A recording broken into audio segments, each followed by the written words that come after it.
Hello, everybody, and welcome back into another playoff preview show here on the Hockey Writers YouTube channel. We are on one of their last Eastern Conference, actually the last Eastern Conference one we're going to bring out here is the Pittsburgh Penguins and the New York Rangers. This one's going to be an interesting one. I've got a couple writers here from the Hockey Writers, Matt Grazel, who covers the New York Rangers, and Philadelphia Flyers, New Jersey Devils. He dabbles in all three of those teams. So he's also a Metropolitan Division specialist on the Hockey Writers podcast. So thanks, Matt, for coming on.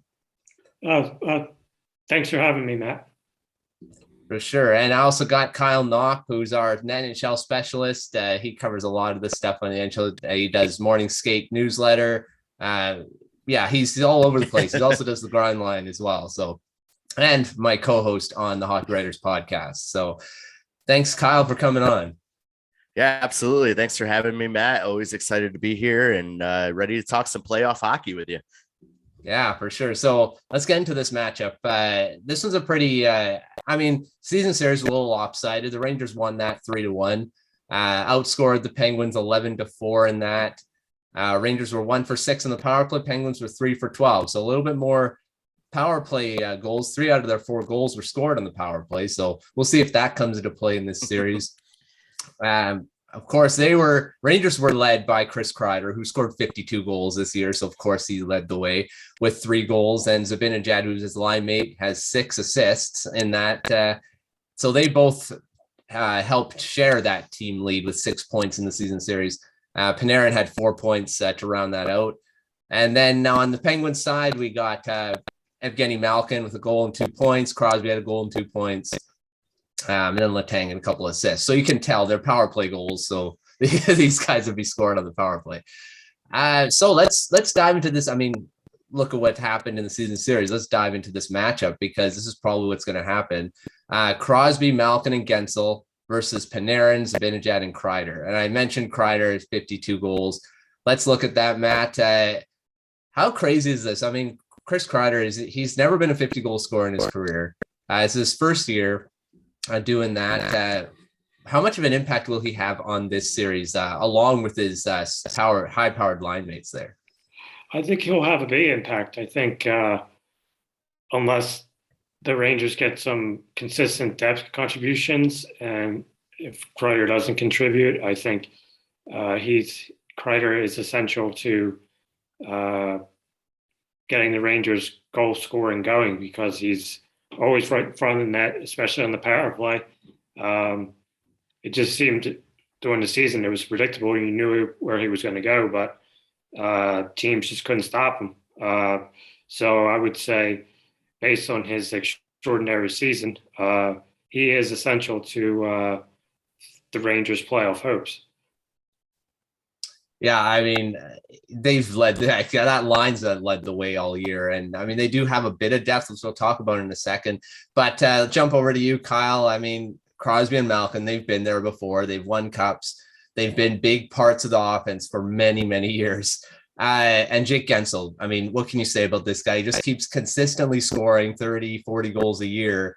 And he wasn't really a high-profile guy, when he was drafted and that stuff. But he's gelled really well with Crosby over the years. So what do you think they'll have an impact on this series? Absolutely. And you said it right there with their experience. They've been here before. They've been through the grind of the playoffs. They know what it takes to win. Malkin only played about half of the season. He was still a point per game player. Yeah. Crosby and Guentzel were point per game players. Crosby only playing 69 games. Guentzel was out for 6 of the games this season. But all 3 of those guys have been there. They've done this. They've gone through this long postseason grind. They know what to expect. They're quintessential professionals, and they're going to lead their team with the attitude that the team needs to see day in and day out to make a deep playoff run. Yeah, it's going to be interesting to see how that kind of top 6 matches up between the two there. So let's talk about the depth beyond those guys, because it's always the depth that wins cups. It's always the depth that gets teams through series. So the Rangers, Matt, they added a bunch at the trade deadline. You got Andrew Knopp, who's been dealing with injury lately. Frankie Vetrano, who's been really good since he came over to the Florida Panthers. Tyler Mott got hurt, unfortunately, but I mean, he would have been really good if he was good before he got hurt. Do you think any of these guys will be back, contributing with the Rangers to the playoffs, and what type of other depth do you think could come into play? Yes, I think Frank Vatrano and Andrew Knopp, they are probably the two secondary options if there's a couple games in the playoffs where the first line is having trouble getting going. Those are the guys who can step up. I mean, Andrew Knopp, he's such a versatile player. He's been amazing for the Rangers since he came over. He's been one of the most productive players offensively, and he isn't necessarily known as an offensive player. He's done better this year. He's set career highs in goals and assists, but he's such a versatile player. I think the second line, I think he's supposed to be on the second line with Strome and Panarin. That's where those guys were practicing. Both Knopp and Panarin were back in practice. So, I mean, center wing, he's definitely someone the Rangers should seriously consider re-signing. The only question is how much would they have to potentially overpay? but between Knopp and Strome, as far as which one to bring back, I'd say Knopp has the advantage for now. As far as, Tyler Mott was good. I'm not sure when he'll be back, but he definitely brought speed to the bottom six. And the Rangers, they had Justin Braun, but it looks like he might be either him or Namath, I would think, would be either the odd man out on the top six, where they should, because I think Braden Schneider's, he's earned a regular place in the lineup. Yeah, well, it's going to be interesting how that all means. Alexei Lafreniere has been really good this year too. 19 goals on the season for him. He's going to come into play as a depth guy as well. So turning over to the Pittsburgh Penguins side, I mean, I don't think they have as much depth as the Rangers do up front, but they do got Evan Rodriguez, who had a really great season. He kind of cooled off towards the end. Danton Heinen was really good as well. Kyle, they added Rickard Rakell at the deadline. He's been okay. And I mean, too bad Jason Zucker. He's been hurt. He's day to day. He's had a lot of problems with injuries this year. So what do you think? How do you think this depth is going to play out for the Penguins in this series? Yeah, you're right. Their depth is a big question mark coming into this series. I think picking up Rakell at the trade deadline is going to be huge in terms of getting that production from that middle six.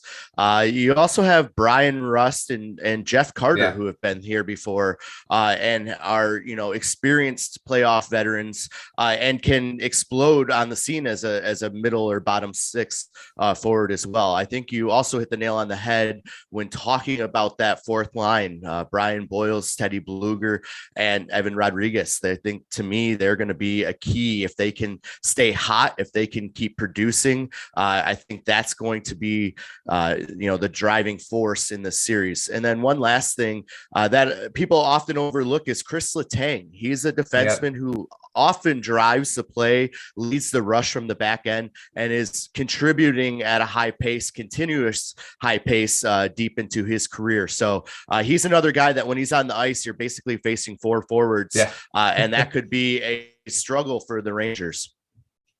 Yeah, this is a great point. And of course, great segue into the next topic is the defense. Chris Letang's, again, another guy that's been through the grind. He's dealt with a lot of stuff. He's got so much under his belt and veteran leadership experience, all that. He still leads the way on the blue line. And then you got the Rangers, who's got the young gun, Adam Fox, and Jacob Trouba is also part of that. When we talk about DeAndre Miller as well, and Keandre Miller, and he's a great defenseman back there, young guy. Let's go to you, Matt, on what do you think this matchup could be? I mean, Adam Fox, Norris Trophy winner.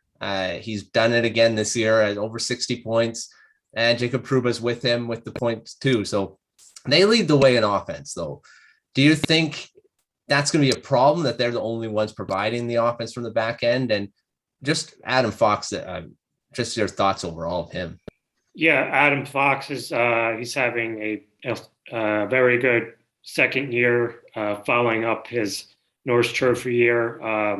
There's so many times when the commentators for the Rangers have mentioned Adam Fox's name when after the Rangers have scored. He's such a key component to setting up offensive chances for the Rangers. As far as, Ryan Lindgren, he's more of a defensive defenseman. I'd say Miller is kind of that as well. I mean, occasionally he gets an offensive, he's got quite a shot and he can contribute to offense once in a while. But yeah, it's usually Fox who is probably their premier offensive defenseman on a consistent basis. The rest, whether it be Lindgren, Trouba, Schneider, Miller, and Namath or Braun, they provide more of the defense. But it's a very good young core. Aside from Namath and Braun, all those guys are under 30 years old. I think between the five top defensemen, Trouba's the oldest, and he's 28, 29 years of age. So he's still got a few years left, few good years left. But it's just quite a good young part of the Rangers organization. Yeah, it is a great core of group, and they're going to grow with them. And, on the other side, Kyle, you're looking at, you talked about Chris Letang there at the end of the forward segment there. But, I mean, again, this is another blue line that's led by two guys. Matheson's the other guy that's got 11 goals. So, I mean, those are the two that are leading the offense. The other guys are kind of in and out. They're not really providing a lot of offense. What do you think this lineup will be able to do against the Rangers? I mean, Dumoulin was hurt. He's been skating. Apparently, he's going to be back for game one. But what do you think about this defense group against the Rangers? Getting Dumoulin back will be huge for the Pittsburgh Penguins in this series. But yeah, I think you nailed it on the head. I think they're a little thin on the back end in this playoffs, and they've made it work throughout the regular season. Again, they were getting bailed out by Tristan Jarry, who had a really good season, and we'll be talking about that in just a second. But it's going to be a different animal in these playoffs. So the defense for the Penguins are really going to have to tighten down and stymie this offensive firepower of the New York Rangers and really kind of shut them down through the neutral zone and then definitely in their defensive zone. I believe they're giving up around 30 shots a game, which is really good because that's only about 10 a period. And so if you can break games down that way and really kind of stymie offensive opportunities and cut down the second and third chances, you're really going to have a better chance of doing something in the postseason. I definitely would give the edge to the Rangers defense in this series. Matt just hit a few points on the head about Adam Fox being Adam Fox and just dazzling every night. And then Keandre Miller, I was talking about this the other day. He reminds me of a young Mikhail Sergachev back in the 2019-2020 playoffs when Sergachev was really kind of finding his own and finding out how to not only have that defensive presence, but also offer that offensive skill that he's known for. So I could see Keandre Miller being a really, really key piece to that defense for New York, kind of driving that play. But, the Pittsburgh Penguins have their work cut out, but if they can play ugly hockey as we say as fans, but coaches like it, I think they're going to be just fine. Yeah, well, now let's look at the last line of defense, the goaltending. This is going to be an interesting matchup. I mean, Tristan Jarry is hurt. He's day-to-day, according to Mike Sullivan. But whenever they say day-to-day, they're just saying, we'll see if he's okay the next day. But he had a pretty significant injury. So I don't know. They don't want to say timeline. And that was yesterday. He was saying that. So let's look at this right now. As of right now, it is Igor Shesterkin, who he was the best goaltender in the NHL this year. 2.07 goals against average, 935 save percentage. This is like Hall of Fame numbers in a year that was up in scoring and a lot of offense. And he puts together like minuscule, this is ridiculous numbers. I mean, it's like he never let in many goals at all. Versus Casey DeSmith, who's going to be the goaltender to start this series. And He's going to have to deal with the high-powered offense of the Rangers. He only had played 26 games this year. Let's start with you, Matt, on Igor Shesterkin. I mean, how much can you say about this guy, what he's done this year, his numbers, and how dominant is he going to be in this series? And he could win it on his own. Yeah, he's just been amazing. He's been the key to the Rangers' success, I think, this season, despite all their power on offense and the addition of Gerard Gallant at head coach. Shesterkin's been amazing. He has multiple shutouts, I think, during the season, 4 season matchups against the Penguins. He only allowed the most goals he allowed during one of those games was 2. So he's just been fantastic, especially when he's also considered in the Hart Trophy running. So there's not much more you can say about him. He's dominant. There was one game, can't remember who it was against, but Rangers were on the penalty kill and he stopped 4 shots in a row. And it was just, I don't know, there's just not much more you can say about him without, being repetitive. He's just been amazing. I think he'll get at least one shutout during the in this series, I think. Yeah, well, we touched on a bunch. Fantastic, tremendous. You just go through all the superlatives about this guy. He's been really good this year, and he'll probably win the Vezina. He'll be in the running for the Hart. I mean, you can't say MVP of the Rangers for sure. So let's look at the other side, Kyle. I mean, Casey DeSmith, he's going to be thrown into the fire, and there's no other way to say it.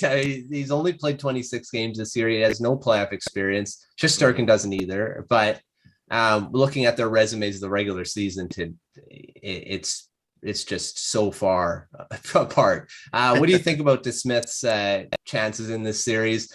He's going to have to be really good, unless Jarry miraculously recovers and comes back. Yeah, the Penguins would be feeling a lot more confident heading into the series if Tristan Jarry was ready to go for game 1. Unfortunately, it sounds like he will be out at least for the first 2 games.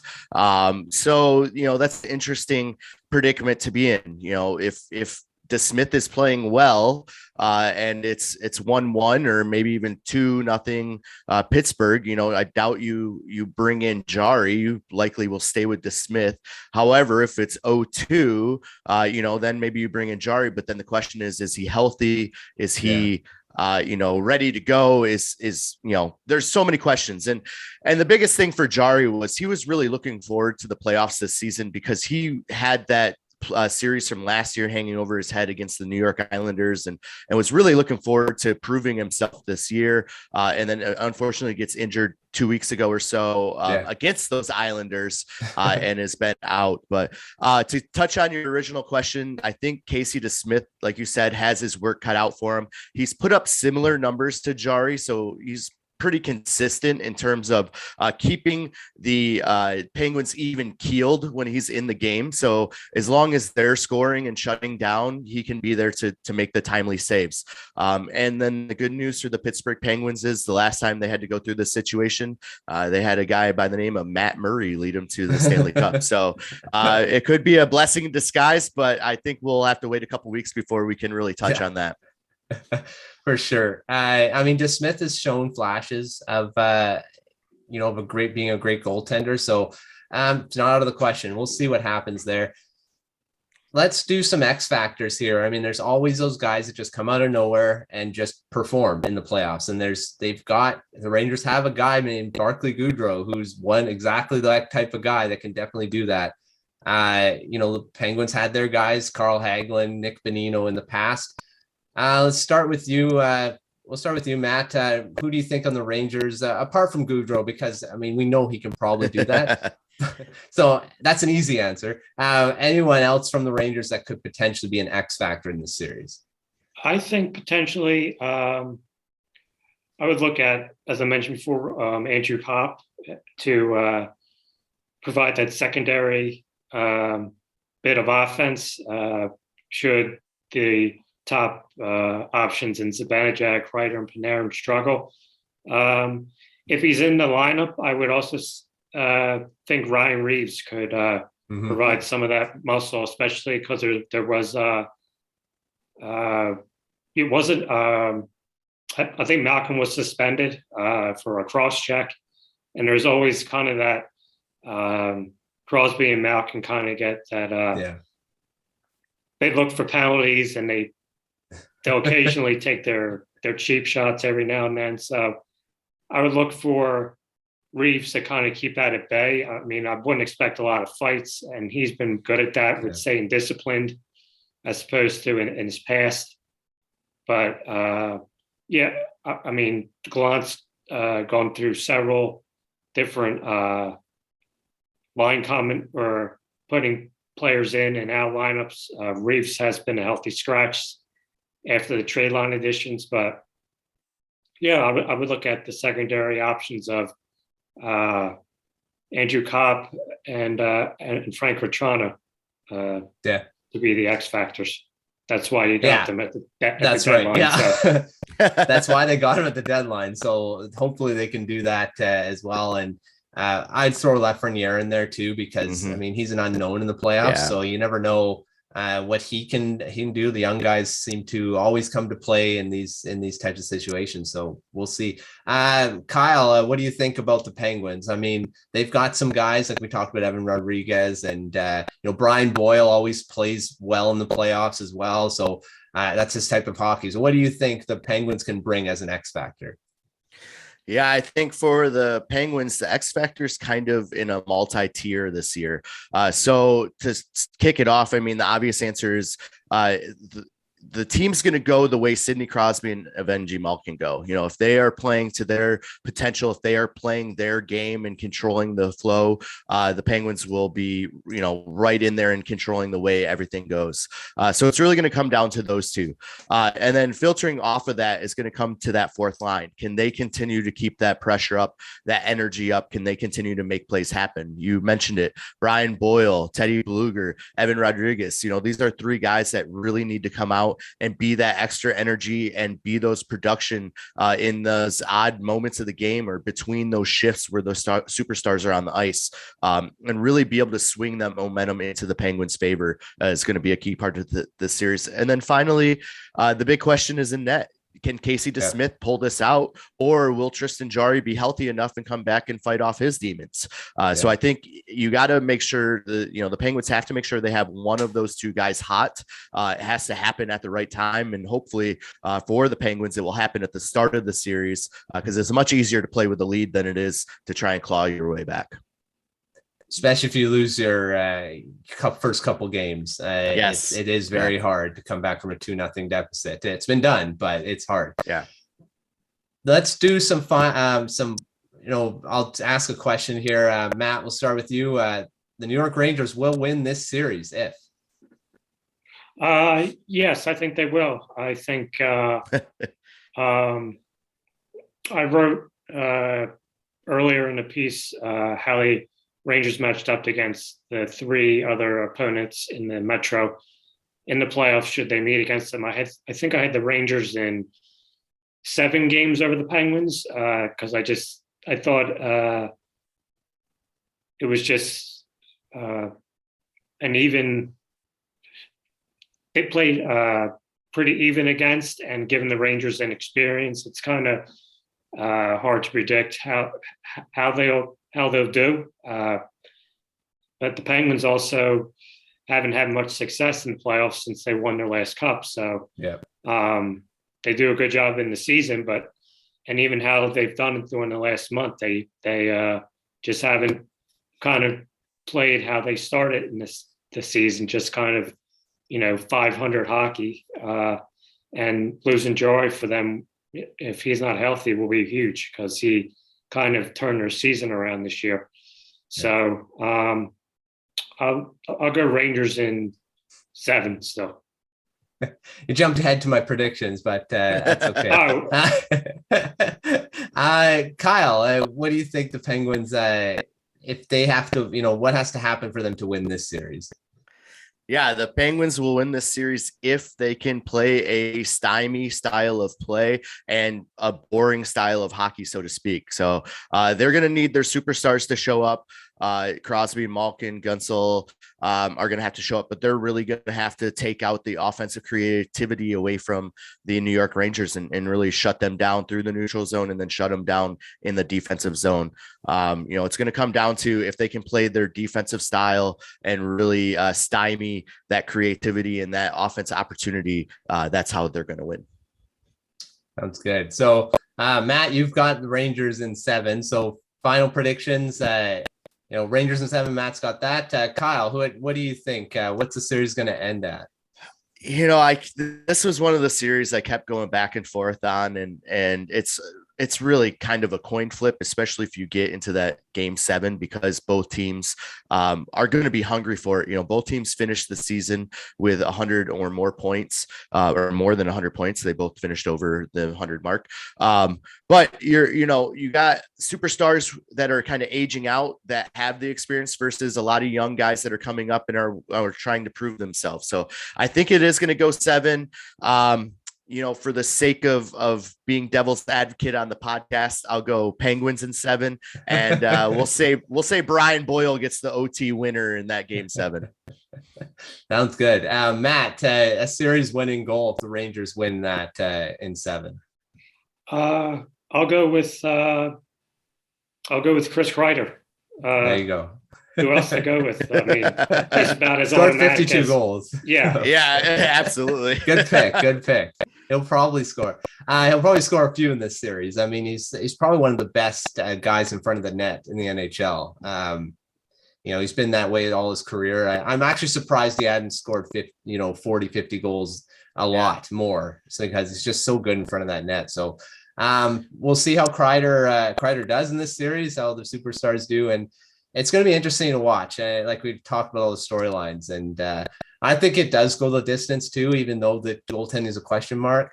If DeSmith can just make the saves when he has to, I think the Penguins have surprised all year. I mean, we thought they were going to be out of it really early because they were missing Crosby and Malkin. They had guys step up then with Rodriguez getting on a tear to start the season, and guys stepping up like Jeff Carter. I mean, at one point, I believe they had Jeff Carter at I think he was the top line center for a while. So, and then he got hurt and then they were all over. So, I mean, they actually fought adversity really early in the season. So they know what it takes. So even if they do get down in this series, the Rangers got to watch out because they've been through a tough time already this season. So they can draw upon that experience for sure.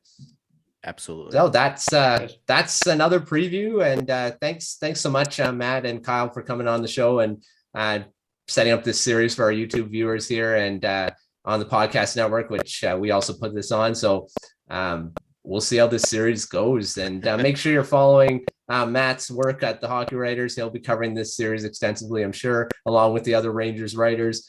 Kyle, he does the morning skate. He'll be talking a lot about, I'm sure his team will be talking playoffs all throughout the weeks here. So check that out. Of course, check our Hockey Writers podcast every day, Monday to Friday too. We'll be talking a lot about that with the writers there. So thanks for watching. Follow us on Twitter, like this video, and subscribe to the YouTube channel. And we will see you next time, which will be round 2, when we'll be doing some more of these previews. So thanks so much.